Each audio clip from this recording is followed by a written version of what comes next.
think we're doing good. We got greens and everything. All right. Hello again. This is Ben Hitchcock Cross talking to you today, and we're going to go through the Whitefish Bay School Board's response. Board of Education. You got to be clear about those things. And man, just to date myself here, a week ago, I was bathing in the sun, and this week I'm clothed in wool. So I'm sure in a couple months from now, 59 degrees will seem balmy, but today it seems balmy. All right, there's my clever little poem on the drop in temperature. And then I can find, yikes. We'll get there. Give me a second. Poof, just like magic. All right. On January 19th, I don't even remember the year now, Miss White appealed the determinations of the discrimination complaint, the suspension appeal, and the 2 harassment appeals to the school board. minor recap to date. There is a tiff between some students of different races, and let's say the adults are called in to investigate by both sides. There is no question, there is disagreement about what both sides say actually happened, even though I think in the end it does come out right. There are startling differences between how the government treats the white reporters, the people complainants, as opposed to the black complainants. And according to these allegations here, it seems basically that the black kid is treated as the aggressor no matter what. He is punished. This is the suspension that we're talking about. And then they make complaints about this, including the other kids harassing them. And basically throughout all that, the white kids are automatically believed, and the black kid is treated again like the aggressor. Okay. Now, to make matters even worse, during all of that, district administrators, that is employees of the Board of Education, of Whitefish Bay Board of Education, their superintendent and his high-ranking employees threatened and had the police department of Whitefish Bay communicate to the parent there, this is this Miss White, that she would be arrested if she protested against their actions, which is, their failure to, their disproportionate or discriminatory investigations here at the homecoming game, because that's how we handle things. I will tell you, I can add to you this little note here, that I was just at the Whitefish Bay Village discussing a completely unrelated matter there, and I was escorted from the room that we were in. This is the main conference room up to where they discuss the traffic citations with the defendants here. We found that a little bit insulting here, and I think there was even some comment about how we don't want you really we don't want people to see you. And my voice carries and so forth, and I get that. Here's the thing is, the guy who introduced himself had a gun on his hip and a 1 star on his shoulder. And it really took me aback because he introduced himself as the village manager, which is more or less the highest ranking administrative official in a village without a president. So there's different ways to put it, but the way we call this kind of governmental style in Wisconsin is a strong board. Okay? So, the board, and that more or less means that they're combining the executive and the legislative functions sort of into one, and also the executive and the managerial functions into one. And it's a weird sort of mishmash there. But again, it just threw me off because the police chief was also acting as the village manager there. And I don't know if it's the same police chief as we're talking about all this, but it, again, sort of military government threw me off there, to say the least. So I won't get into anything more else about that, but I had never heard of such a thing. He had apparently had, and I don't think there's anything illegal about it. Again, it just surprised me. That's my gossip for the day. Now, moving on, keeping it rolling, The school board by council sent Miss White, and this would have been, I'm guessing, Chrissy Hamill from the Atoli's law firm. And again, we mentioned her last time. Again, she was, if you can see her in the Germantown wrestler termination videos. She's the board's attorney there, easily identifiable in yellow. Indicating, oh, there's a footnote attached and incorporated. Okay, maybe we can look at that. Let's see if it's here. It's always going to be awesome to see.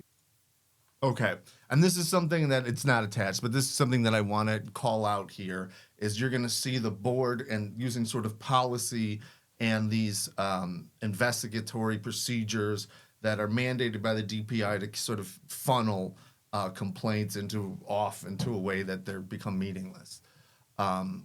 And certainly non-public. And thank you, Patches, for that assistance there. Oh, he's still up here. Yeah, never scroll ahead. Okay, so, and this is where things, again, get problematic, is this school board's attorney sends a letter saying that it would hear Miss White's appeal in a series of 2 closed session meetings. Okay, why are they closed? Who's making that determination? And so forth. Okay. Now, it said the board letter stated that during the closed meetings, it would require that any students other than KK be referenced simply as student A, student B, student C, etc. And there's nothing necessarily wrong with that. And the administrators be referenced simply as administrator A, B, or C. Now that's preposterous. And this is assuming Chrissy Hamill from the Atoli's law firm. That's just silly. These are public employees, and the names can be names. They have no reason to be private. The reason that we say student A, student B, and student C is because students, not just under FERPA and the applicable Wisconsin laws, but under, I guess, a right was recognized by this channel, they are there mandatorily. Okay, if they don't go to jail or they don't go to school, we put them in jail for truancy. Okay, the administrators are highly paid individuals who they should stand by their actions there. That's outrageous. The board's letter also prohibited Miss White from recording the meetings. See, and my guess here is that they're using FERPA, and we'll just refer to that generally here. FERPA, I don't recall what that stands for, but that is a federal school law that requires school districts who receive aid from the federal government to keep the identities of students private. Pupils, that's where pupil comes from, pupil records, etc., like that. Okay, so that we want to be clear about. That's one thing, but they're using that because it goes beyond Jimmy Smith. Okay, that you can also have situations, for example, where you're showing a picture of Jimmy Smith in a classroom that, it's not authorized for you. That would be identifying him, even his image, okay?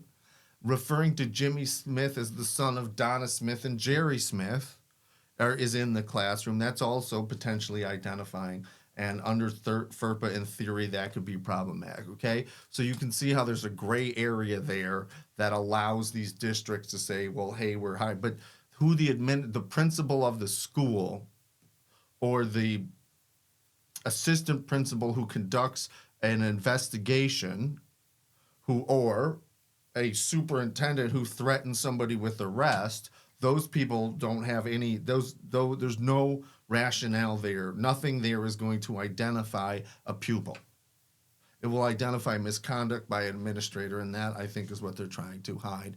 And FERPA does not have, and we're going to keep hitting this metaphor here of, is this the Whitefish Bay School District, or is this the Whitefish Bay Administrator Employment District?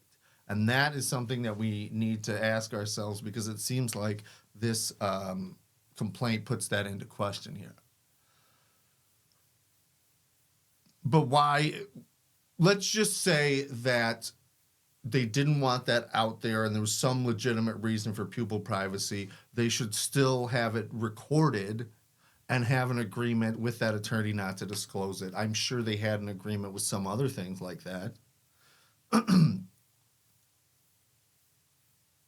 Outrageous. Okay. Miss White and KK's counsel objected, undersigned counsel, I assume, objected to the requirement that the administrators be referred to by letters instead of by name during the meeting on grounds that it imposed an unnecessary and burdensome limitation on Miss White and KK's availability to make their case to the board. Really good due process argument as well.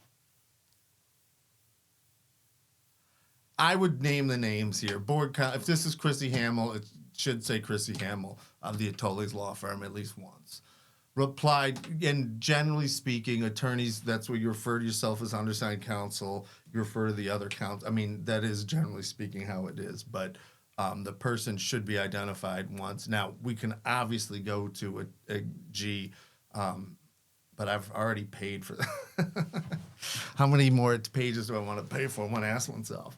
Okay. Now, on the other hand, is that someone's primary criteria when writing a complaint? Want to ask oneself. Ms. White, KK, and their counsel attended the 2 meetings with the board and presented arguments that 1, MR had harassed KK at school and caused distress that disrupted his school day, such that the excuse that the board could not address her conduct because it happened off campus was pretext. Fair enough. RL and CL's conduct constituted bullying under the district harassment policy, especially in light of RL's admissions to the police that he was older and larger than KK and insulted KK with the goal of humiliating him.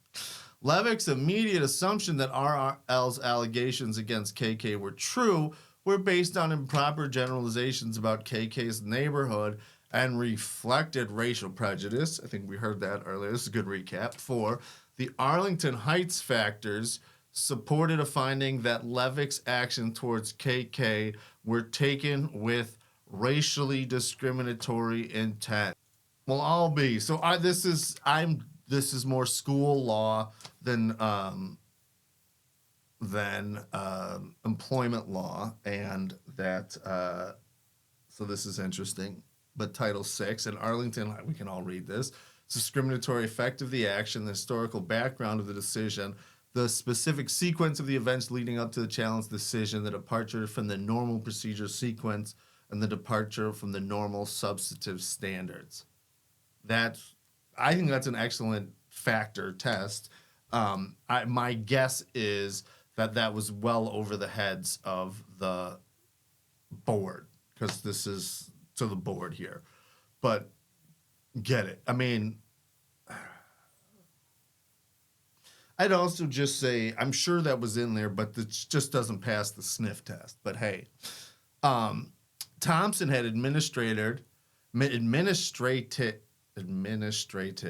a biased process with respect to both the discrimination and the harassment appeals, which were designed to protect himself and the other administrators at the expense of KK and his rights. I think we made that critique before, meaning deliberate indifference here, saying, I mean, that's exactly what we're saying. Is this a administrator employment district, or is this a school district, a pupil district? Pupil-centric, administrator-centric.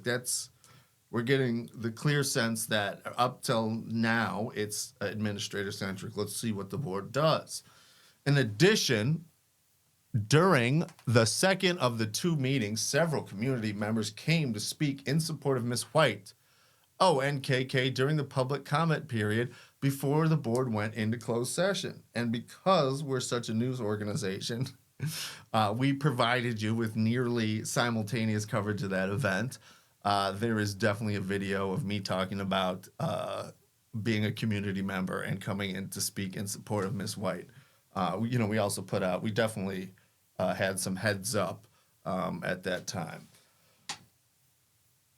The Board also applied the rule prohibiting the discussion of administrators by name to the public comment period. That's true. They did restrict my right of free speech at that time. We discussed that more broadly speaking with their limitation and, how Ann Kearney, the president at that time, limited people's rights, which was, again, just silly because the best thing to do was just to hear people.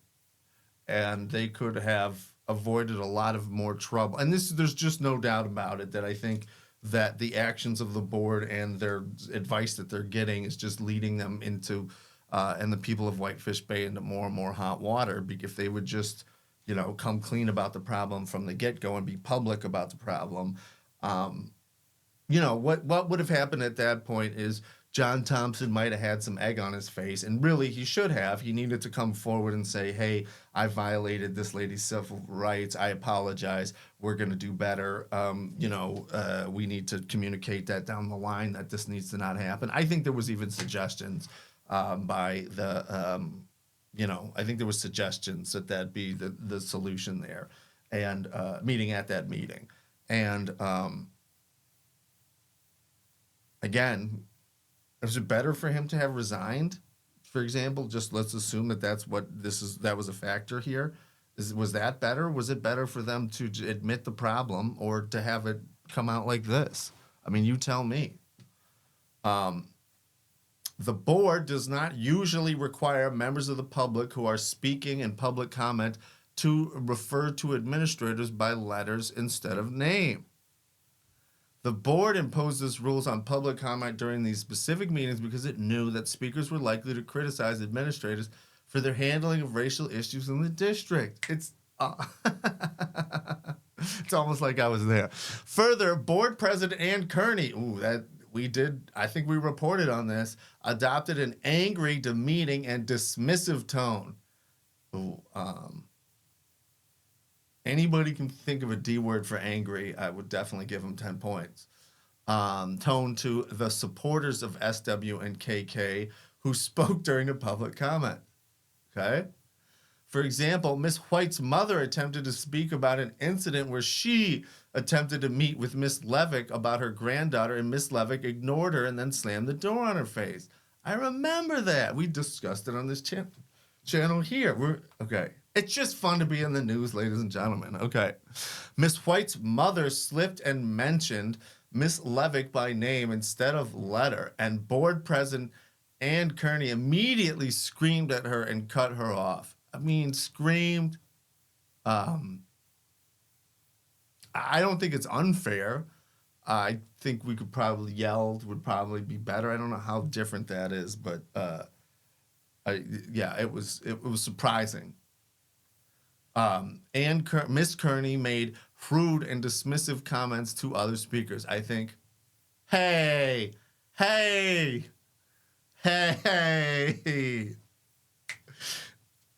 Well, we finally disagree with something. Miss Kearney made rude and dismissive comments to other speakers. Check. No news media were present for the public comment.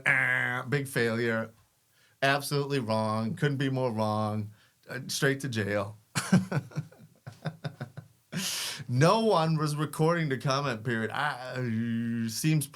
That's very possible. Very possible. There were only approximately 15 people present. Very possible. That seems about right. There was no legitimate reason to prohibit those present from identifying administrators by name. The names must be names, you know what I mean? Patches. After the public comment ended, and it was like a bell ring. I think I described it at the time. I've seen board meetings be hostile to public comment, but nothing like that before. And I consider myself somewhat of a minor expert in Wisconsin hostile boards. I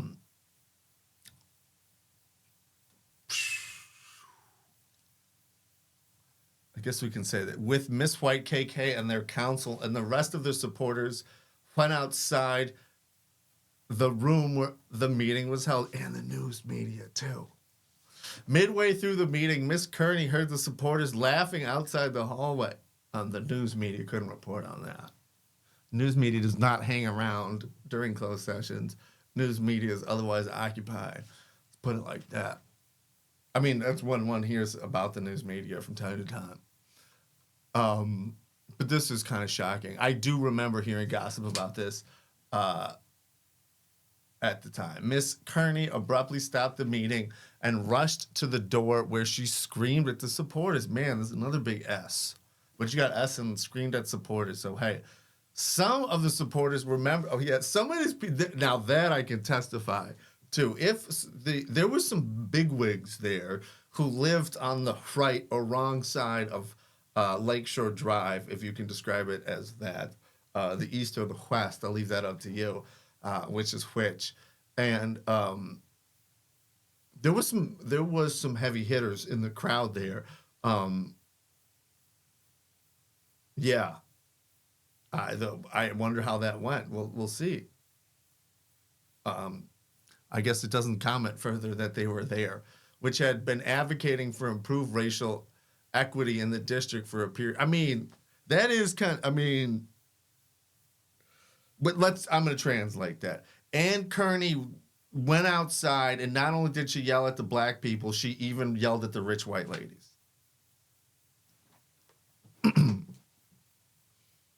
Following the two meetings, the board issued two decisions. The harassment decision upheld Thompson's determination that RL and MS had not harassed KK. Okay. Discrimination decision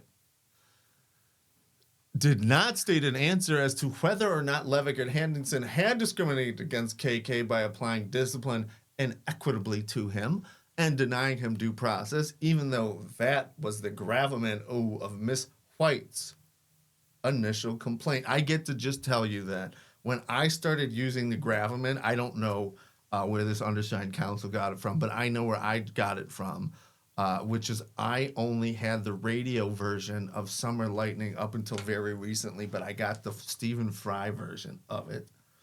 And there is a point in there where Beach the butler has assisted, I can't remember if it's Mr. Carmody or Ronnie Fish or whoever, to stealing the Empress of Blanding the pig. This is important, everybody, so I want you to pay attention. And let's say the efficient Baxter, that's the secretary that's supported by Lord Emsworth's, the Ninth Earl's sister, the indomitable Lady Constance. If you guys don't know this, you should be up on it, okay? And so he is just about had it, and Baxter accuses Beach of stealing the Empress. And of course, Clarence, the Ninth Earl, is, greatly excited by this and is like demanding of Beach to know, what's going on, what's up, where's my pig, essentially. And Beach, of course, because he's a staunch butler, asked to be acquainted with the gravamen of the charges. And, of course, Lord Emsworth in his, doddering, ways, has no idea what he's talking about. And then, of course, Beach has to explain to Lord Emsworth that he wished to know, what he's been charged with. So, and at the time it was stealing a pig. So that was the gravamen of the charges there. Appreciate that discursion that you allowed me to take. The discrimination did not effectuate any change in KK's legal status or remediate any harm caused to him. So you get bupkis. See ya later. So sad. We've decided that we did a good job. It's tough, but we did a good job. KK continues to suffer emotional distress. This is hard to read. First triggered by Levick and Henningson's unfair and prejudiced investigation of RL and CL's allegations against him, and compounded by an appeals process in which leaders of his school district repeatedly demonstrated bias and a desire to protect administrator at the expense of his, and I would say, and other pupil rights. KK experienced racial harassment at the school throughout his freshman year, and his feeling that administrators do not care about his rights make it hard for him to seek support. Wow. I'm going to I guess we're not going to say it here. YouTube censorship. I want to be absolutely 1,000% clear that if this was me, if this was Cross Law Firm, we would have wrote out the word there. We would not have put N-word there because I think it's important for everybody to know what we're talking about. And I was going to... But hey, in September of his freshman year, a student called KK the N-word during a football practice. KK's coach told him and other black students not to make it a big deal.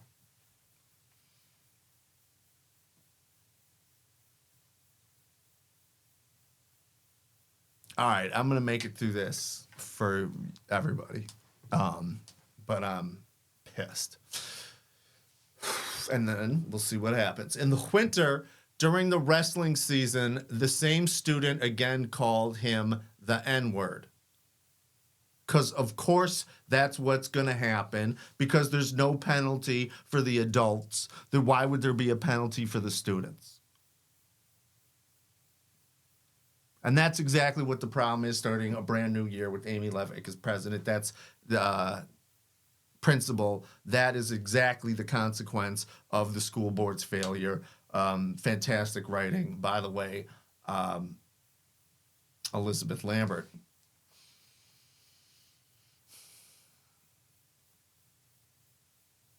In the spring, a different student told KK that if they lived in the past, he would have owned KK, a reference to slavery. I don't think I ever heard anything like that 20 years. I don't think I ever heard any. I mean, the worst thing I ever heard was nothing was that bad. Especially in the context of Whitefish Bay, that's just disgusting. I hope that pupil had opportunity for growth in the meantime, and I hope he's being guided by family support and a school district that gets him to that point. Because wow, that's not an okay thing to say to a peer. No, I want to put it another way. It's not okay for a community to require KK to be subjected to that under penalty of arrest. That's what's not okay. Ms. Henningsen investigated that incident, but her report to Ms. White is focused not on supporting KK with dealing with an outrageous racial insult, but blaming him for conduct which she claims triggered the insult, making KK responsible, in other words, for another cruel act of bigotry.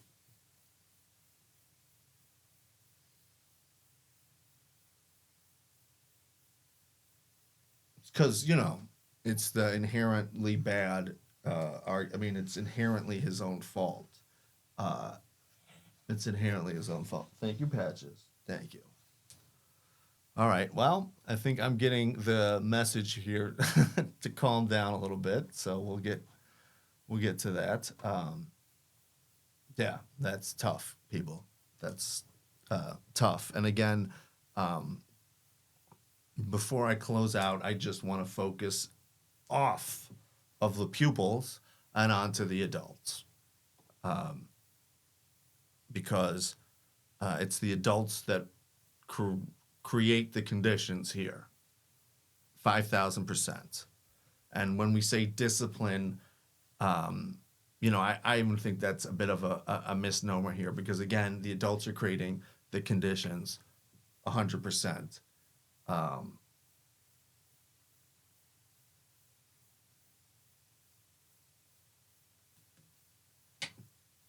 This is not good. This is not, because this is so bad because of course it was going to happen. And of course, Ms. Henningsen would have to blame KK because it couldn't be her fault in the beginning, because it's a Whitefish Bay Administrator Protection Administrator Employment District. All right. Well, I think we've done it. I am sufficiently outraged to have to remind everybody that I appreciate you sticking with us and that we will keep you informed.